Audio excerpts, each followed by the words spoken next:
consentito soltanto a persone adulte e avveniva per immersione. Visioni. Signori, scusate se interrompo questo interessante... Siamo già a Roma?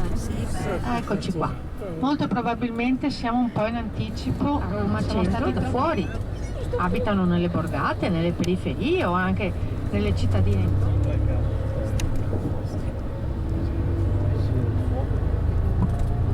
Avanti, insomma, tutto quanto che appartiene. Siamo già nei pressi del Vaticano, quello che vedete da sul è attraversato da moltissimi ponti. Ogni ponte ha la sua storia, stelle così che illuminavano, che davano luce a questo passaggio non tanto segreto ma insomma protetto, per cui il Papa, se si sentiva in pericolo al Vaticano, senza esporsi pericoli, poteva attraversare, attraversando quel passetto, arrivava a Castel Sant'Angelo.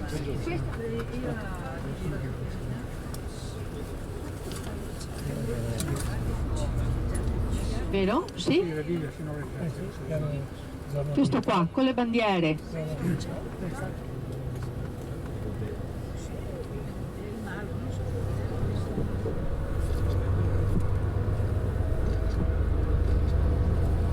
Ecco, qui inizia un po' il quartiere di questa isoletta in mezzo al fiume, con tutte le palme, i pini marittimi, tutti questi edifici gialli e rosa. Questa è la famosa isola Tiberina, proprio il cuore centrale dove è nata Roma. Perché isola Tiberina? Perché Tiber era il nome del Tevere. In romano si dice Tiber, quindi l'isola del Tevere. Come a Parigi c'è l'Île-de-France, dove c'è il Palazzo di San Luigi, eccetera, Notre Dame, l'Île-de-France, qui invece c'è l'isola Tiberina, però è tanto più piccola questa. E anche il Tevere è più piccolo della Senna, però.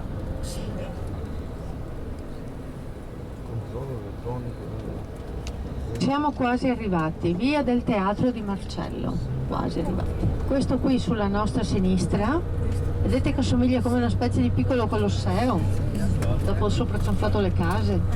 Questo era il Teatro di Marcello.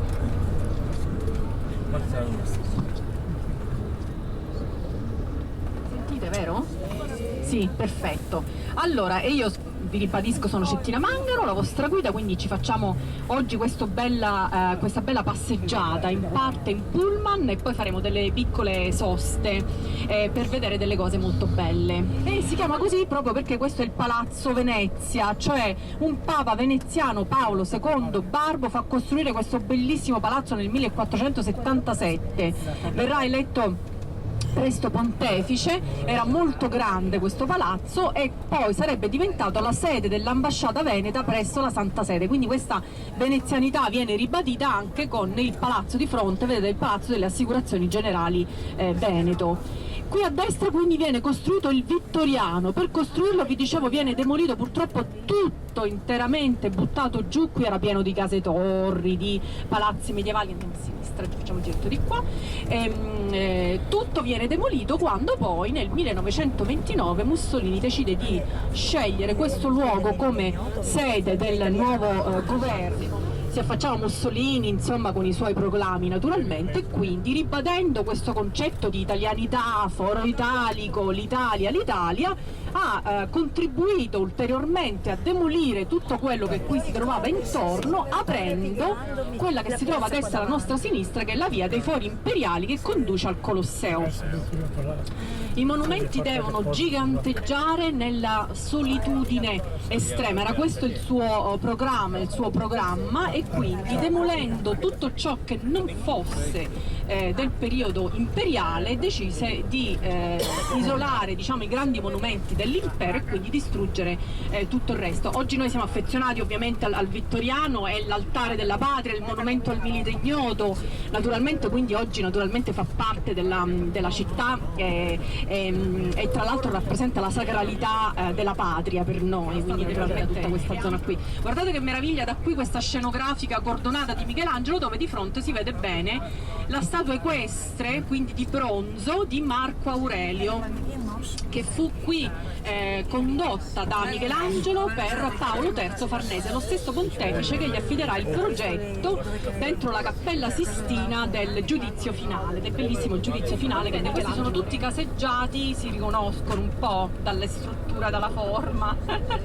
molto così imponente, sì, fascista, molto imponente, però come vedete questa era la zona dell'emporio, dell'antico porto. Infatti questi sono tutti i templi antichi, tra cui il tempio di Ercole, il tempio del divo Portunus, che era appunto l'antica divinità fluviale, proprio perché questo qui abbiamo tutto il Tevere alla nostra destra davanti a noi, ed era tutta la zona portuale, era l'antico porto di Roma, dove c'erano gli scavi, dove c'era il commercio, dove c'era tutto. Noi adesso andiamo sulla sinistra qui al semaforo e facciamo la via del Circo Massimo, e questa chiesa dove vedete tutta questa fila di soprattutto orientali, qui c'è la Bocca della Verità. Questa è la Basilica di Santa Maria in Cosmedin di rito bizantino greco, dove tra le vendite, i commerci, c'erano un sacco di mercanti, c'erano anche gli spergiuri, e quindi si faceva giurare, e probabilmente deriva da lì questa famosa tradizione che vuole che chi infilasse la mano e avesse detto una bugia, questo chiusino con questa forma di mostro la portasse via la mano, quindi la mordesse per tagliare la mano. C'era di tutto, qui c'era la popolazione di ogni genere, di ogni numero, si veniva qui per gli spergiuri e quindi si faceva così.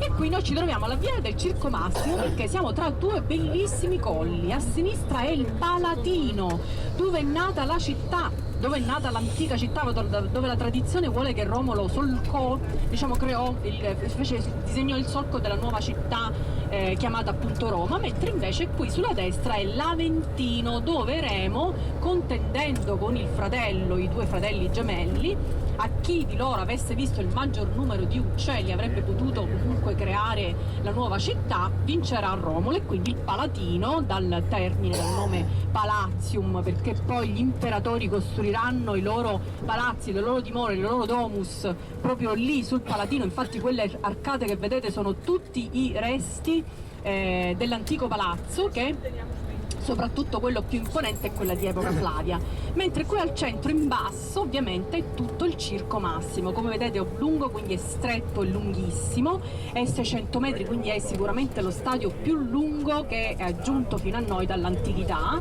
e è già costruito al tempo dell'epoca della Roma, dei re di Roma. Infatti furono, ecco, ci mettiamo qui verso la sinistra, facciamo al semaforo verso sinistra e andiamo verso le vie delle terme di Caracalla. E questo luogo appunto costruito già da Tarquinio Prisco, quindi uno dei re etruschi, già nel VI secolo a.C. piano piano si strutturò, sarà poi Giulio Cesare e Augusto, primo imperatore, a dare questa forma molto bella, molto particolare. Un tempo aveva tante arcate, aveva scalinate granitinate su cui ci si poteva sedere, al centro, come tutti i circhi, avevano una sorta di meta, quindi era un obelisco, fra tutti gli obelischi, diciamo così. Questo è finito al circo a Piazzale Flaminio, perché come è noto i papi poi riutilizzeranno gli antichi obelischi di Roma per valorizzare la nuova città, quindi la nuova piazza.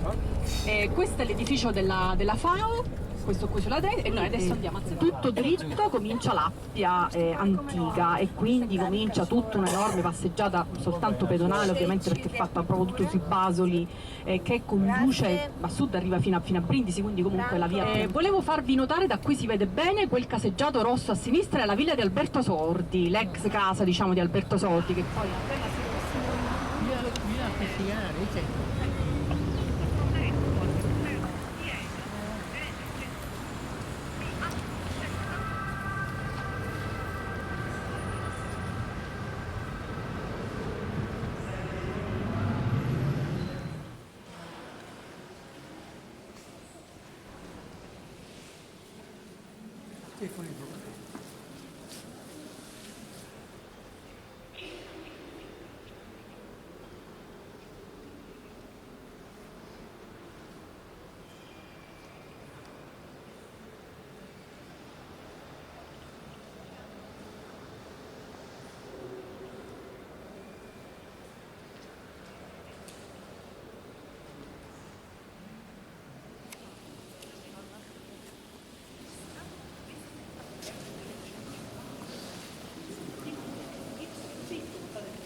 e ci avviciniamo alla zona dell'altare, dove ovviamente anche la navata centrale, guardate che meraviglia, realizzata da Borromini, ha queste bellissime lesene che non hanno funzione di sostegno, non sono colonne, sono lesene, cioè semicolonne addossate che non hanno funzione di sostegno ma soltanto decorativo, fino in alto con questi capitelli corinzi per spingerci in qualche modo a guardare, a valorizzare il soffitto perché non passi inosservato. E intestinato tra le varie colonne ci sono tutti gli apostoli, guardate che meraviglia, all'interno di queste ellissi, vedete, non sono proprio nicchie rotonde, ma di forma ellittica, dove al centro, nel frontone, quindi nel triangolo centrale, c'è la colomba con ramoscello d'olivo, che è lo stemma di Innocenzo X Panfilico, ma dire questa è l'impresa di questo pontefice. Sono in due colori, quindi ovviamente il grigio del marmo, ma le sculture realizzate da allievi di Bernini ovviamente sono tutte con un atteggiamento meditativo, estatico, sono tutti San Giovanni Evangelista, Sant'Andrea con la croce ad X, quindi ognuno porta il proprio strumento ovviamente di martirio. E invece qui al centro è questo ciborio bellissimo che ha le santissime reliquie, ovviamente le teste di Pietro e Paolo, quindi i principi degli apostoli. Naturalmente questa è la cattedrale con tutta la reliquiari importanti, c'è la cripta, là dove c'è una cripta vuol dire che si osservano delle reliquie importanti e che c'è una confessione, e quindi qui vengono conservate tra l'altro anche quelle del Papa. Adesso noi saliamo un secondo e vediamo un attimo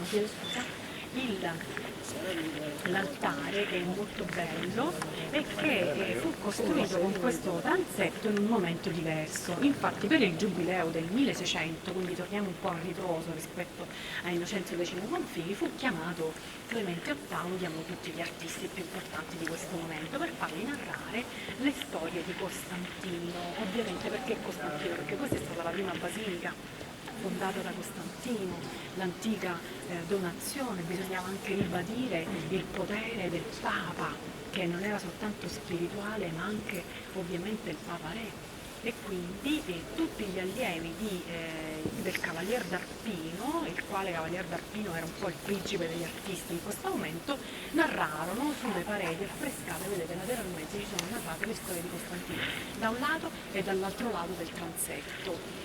Ovviamente in alto è questo bellissimo organo che fece realizzare Luca Biagi, uno degli organisti più importanti ed è antichissimo, che tiene, vedete, a tutti i trofei, al posto dei trofei militari, a tutti i trofei con strumenti musicali, che è veramente molto particolare e molto bello.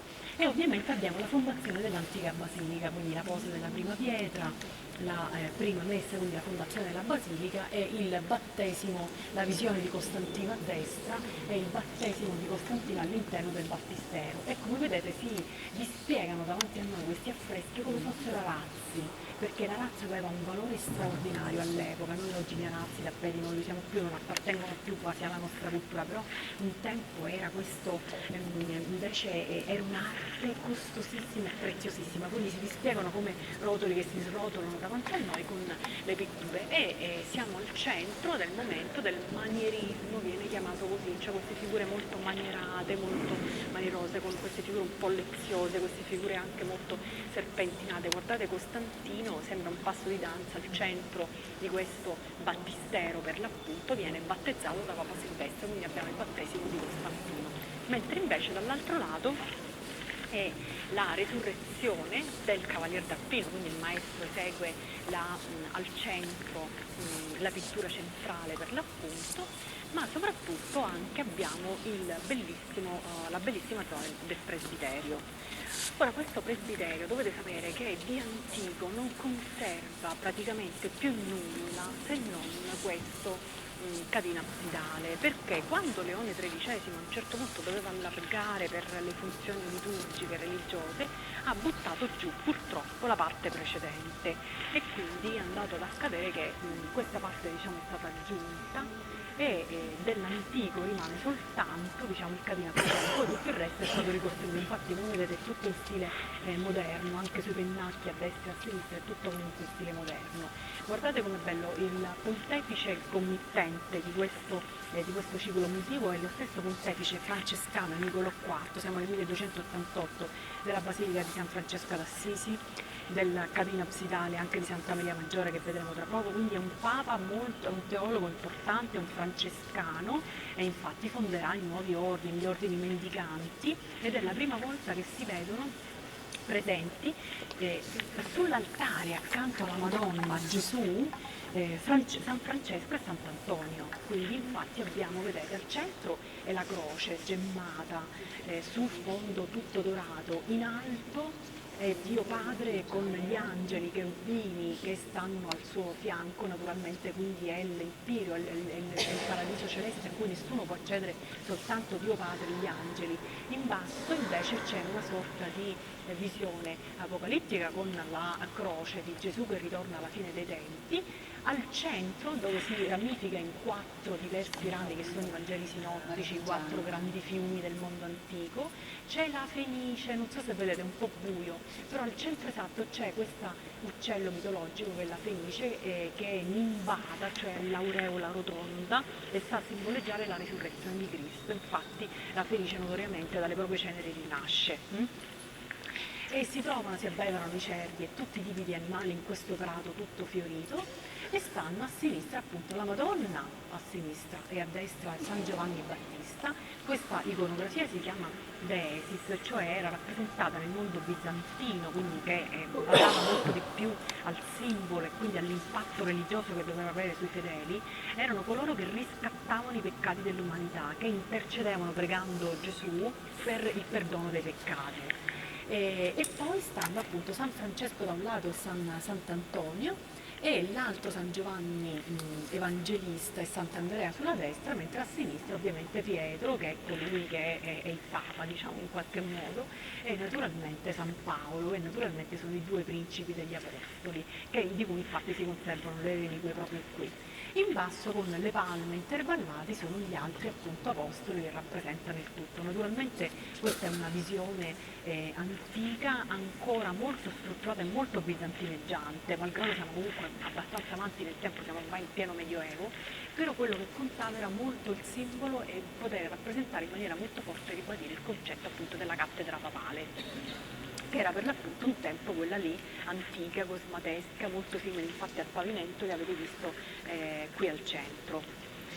Da questo lato invece proseguono nel transetto destro tutte gli altri affreschi, sempre dell'epoca del Cavalier d'Aspino, quindi per il giubileo del 1600, dove c'è per l'appunto il sogno di Costantino. Qui a sinistra guardate come particolare questa visione quasi contemporanea, sta sdraiato sul letto a baldacchino, che è di quelli che si potevano vedere negli appartamenti del 1500 e del 1600, questi letti a baldacchino tutti intarsiati, dorati, ricchi di decorazione, dove Costantino sta per l'appunto sognando, e di lì a poco apparirà in segno scritto in signo vinces, quindi sotto il segno della croce vincerai, e quindi all'indomani, battuto con la battaglia di Ponte Milvio, Massenzio, verrà innalzato il famoso arco di Costantino presso la sede dell'antico Senato, quindi al centro di Roma, vicino al Colosseo dove faremo l'ultima tappa, però verrà appunto istituzionalizzato con l'editto di Costantino la religione del cristianesimo.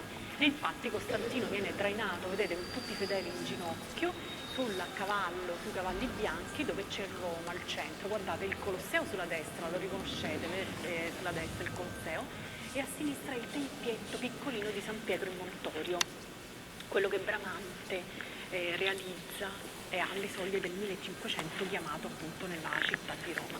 Mentre invece qua abbiamo la Basilica di San Giovanni Laterano, che è quindi la stessa basilica che stiamo vedendo noi adesso, quindi la prima fondazione della basilica, dove egli appunto si inginocchia davanti al Papa, e lì a sinistra la famosa donazione, quindi l'atto di sottomissione alla volontà del Papa, quindi davanti al Papa persino l'imperatore si inginocchia.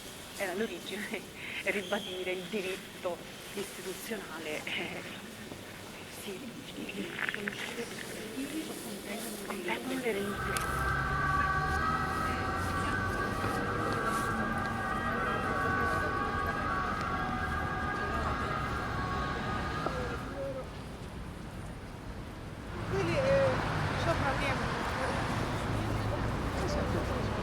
effetti li fecero i piemontesi. Con il primo grande piano regolatore furono ultimati nel 1882 da Gaetano Koch, che è, diciamo, in qualche modo lo stesso grande architetto della Piazza della Repubblica che vedremo più tardi. Adesso stare.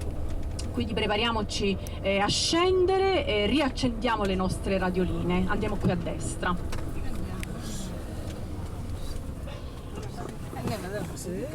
Finalmente qualche decorazione più.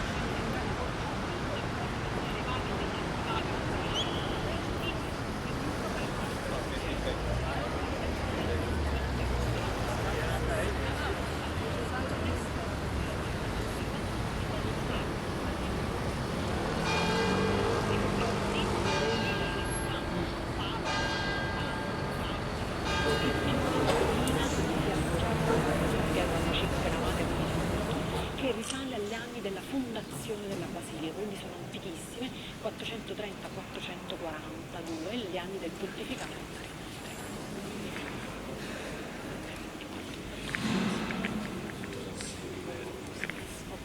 Quindi oggi è una giornata, va bene, grazie. Allora, ovviamente oggi è la vigilia dell'Immacolata Concezione, quindi comincia il rosario, poi i vespri, eccetera, eccetera. Ovviamente vedrete che alcuni sono moderni e alcuni antichi, perché quelli antichi originali ne sono sopravvissuti solo 28, tutti gli altri ovviamente poi sono distrutti, sono stati rimessi in qualche modo ridoccati durante i vari restauri, ma abbiamo da altare principale, quindi verso sinistra le storie di Abramo e verso destra le storie di Mosè, quindi antichi, un po' legislatori, quindi il Vecchio Testamento, mentre tutta la nostra attenzione deve ovviamente convergere verso quello che è l'altare. Allora guardate che meraviglia, l'altare come le antiche basiliche aveva l'arco trionfale, che è quest'arco che si trova sopra l'arco che si trova sopra l'abside, dove al centro, come vedete, c'è un piccolo tondo. Questo tondo ha un trono vuoto, lo vedete che è vuoto? E in sé non siede nessuno, ma c'è soltanto una corona.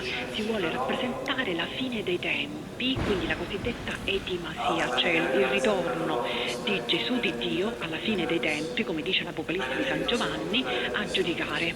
E quindi questa rappresenta al centro è la bellissima rappresentazione dell'incoronazione di Maria e di Jacopo Torriti, risale a Niccolò IV, quindi il Papa di cui abbiamo parlato anche per San Giovanni Laterano. Sullo stesso trono siedono Gesù, che non è soltanto il figlio però, ma è colui che investe la madre, che rappresenta anche la Chiesa e quindi la Verginità di Maria, la Divina Maternità, e anche personaggi che stanno lì a rappresentare, fra cui in rosso, in ginocchio, piccolino a sinistra, questo Tempio Maria, c'è questo Basilica di Ferdinando Fuga, e sotto vi sono le reliquie della Sacra Culla, cioè ovviamente l'inizio Virginis, cioè è la morte di Maria che in tutto il periodo del Medioevo veniva raffigurata, diciamo, in maniera molto diversa, varie iconografie, tutte attaccate l'un l'altra, desunte non tanto da Vangeli sinottici ma da Vangeli apocrifi. Perché? Perché i Vangeli apocrifi erano molto più descrittivi. Ricordiamoci che una volta la popolazione era completamente analfabeta, nessuno sapeva leggere, nessuno sapeva scrivere, le messe erano in latino, e questo è rimasto così per tantissimo tempo. Riceveranno come l'intibilità del corpo di Maria, e quindi come viene raffigurata l'Assunzione prima del 500, viene rappresentata, Maria muore, ma nel tempo stesso in cui muore viene assunta in cielo. Questa assunzione non veniva vista con la mandorla, la Madonna con gli angeli santi verso l'alto, è formato dalle due cappelle. A sinistra è la cappella paolina, cioè di Paolo V Borghese, il Papa della Villa Borghese, comunque per intenderci, a destra invece la cappella di Sisto V, la cappella Sistina ma di Sisto V, non Papa della Rovere, e a sinistra viene conservata la famosa Salus Populi Romani, quindi l'immagine della Madonna più antica che si è giunta a noi. Pensate che questa immagine, insieme alle altre artiste, infatti, Pittore l'avesse eseguito un ritratto. In realtà sono così preziose, sono state conservate di distruggere le immagini, e quindi quelle che furono salvate, che erano proprio le immagini di Maria veneratissime, furono portate da tutta una serie di, fino al 1500, fa realizzare questo soffitto con il primo oro che proviene dopo la conquista dell'America, donato dai reali spagnoli, con lo stemma al centro, vedete, chiavi e tiara di Papa Don Rodrigo Borgia, quindi ovviamente Alessandro VI, originale quindi della fine del 1400.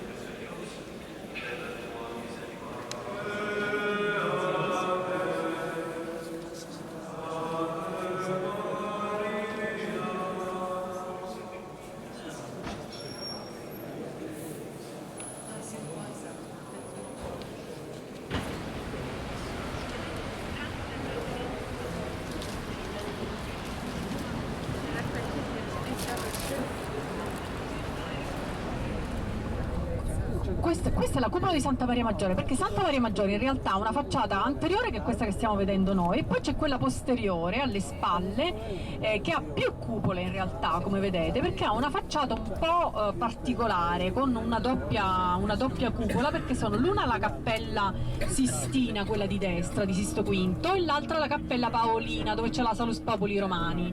Ecco perché, esattamente, sono le cupole delle cappelle. Noi andiamo a destra adesso. Tutta a destra. Perché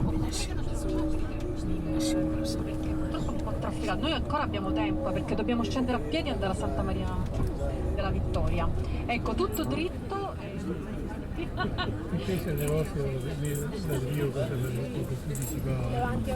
La stazione Termini sarà una delle costruzioni ovviamente moderne di Roma Capitale. Ovviamente noi abbiamo tutta questa ristrutturazione ancora più moderna, ma tutta, vedete, in travertino ai tempi dei grandi architetti.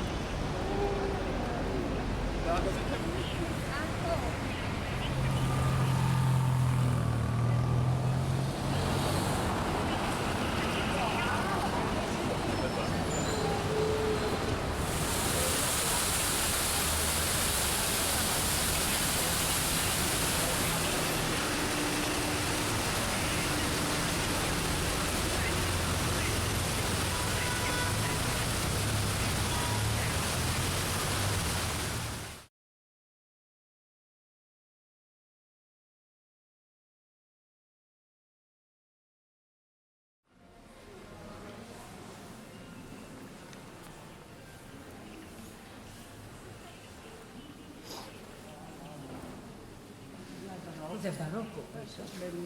Ah, beh, ma come fa? Non è gusto. La pavimentazione non è.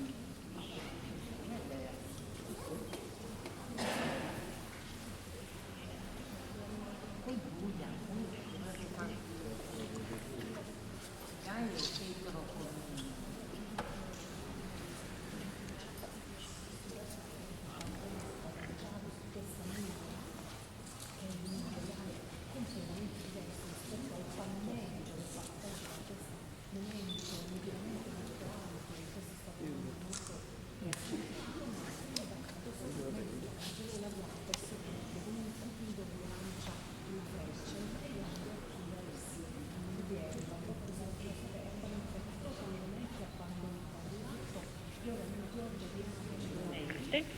Ci sono i palchi laterali di questo teatro, infatti guardate, a sinistra e a destra, tutta opera di Bernini, anche la scelta dei marmi, il colore diverso per conferire anche drammaticità all'azione.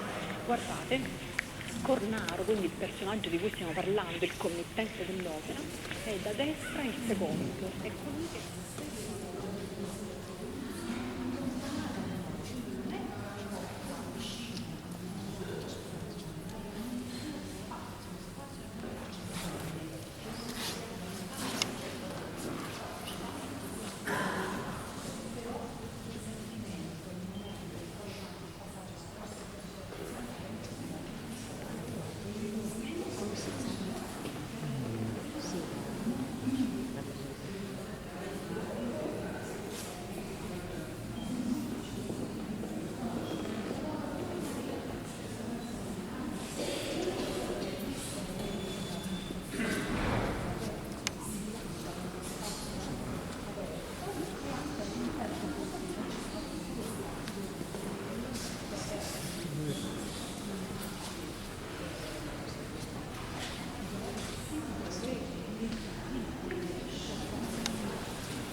bello, per carità, che studiava bello, che stai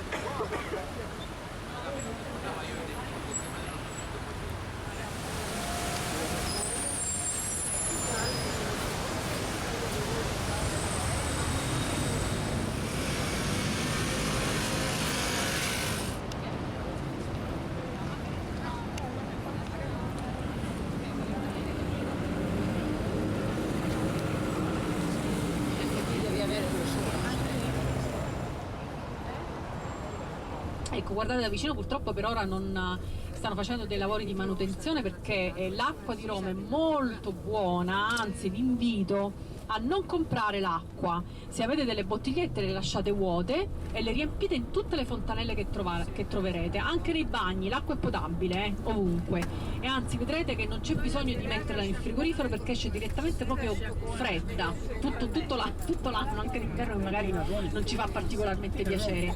Per ora è in manutenzione, ma si vedono le naiadi, sono belle queste sculture appunto di Mario Rutelli. Questa qui è la via nazionale chiamata prima dal Demerod, che era questo monsignore architetto. Noi la percorriamo per un pezzettino. La via nazionale qui a Piazza del Popolo era la zona malfamata della plebe. In realtà però la Domus Aurea occupava tutta questa zona qui, inclusa la parte dove poi verrà costruito l'anfiteatro Flavio. Era tutta occupata dalla Domus Aurea perché non era una domus qualunque come siamo abituati noi. Guardati di me, questa sera che non hai da fare, e tutta la città è allagata da questo temporale, e non c'è sesso e non c'è amore, né tenerezza nel tuo cuore. Capita anche a te di pensare che al di là del mare vive una città dove gli uomini sanno già volare, e non c'è sesso senza amore, nessun inganno, nessun dolore, e vola l'anima leggera,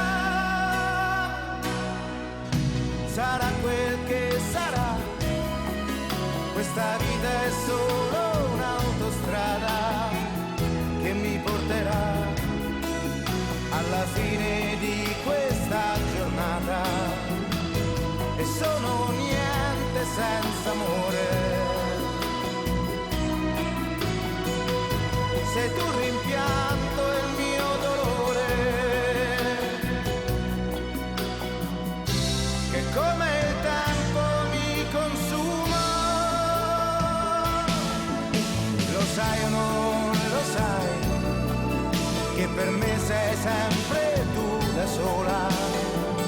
Chiama quando vuoi, basta un gesto, forse una parola, che non c'è sesso senza amore. È dura legge nel mio cuore, che sono un'anima ribelle. Ricordati di me, della mia pelle, ricordati di te com'eri prima. Il tempo lentamente si consuma,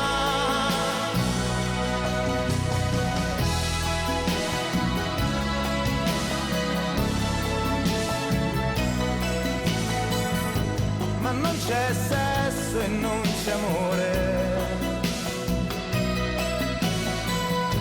né tenerezza nel tuo cuore, che raramente si innamora. Ricordati di me, quando ridi, quando sei da sola, fidati di me, questa vita è questo tempo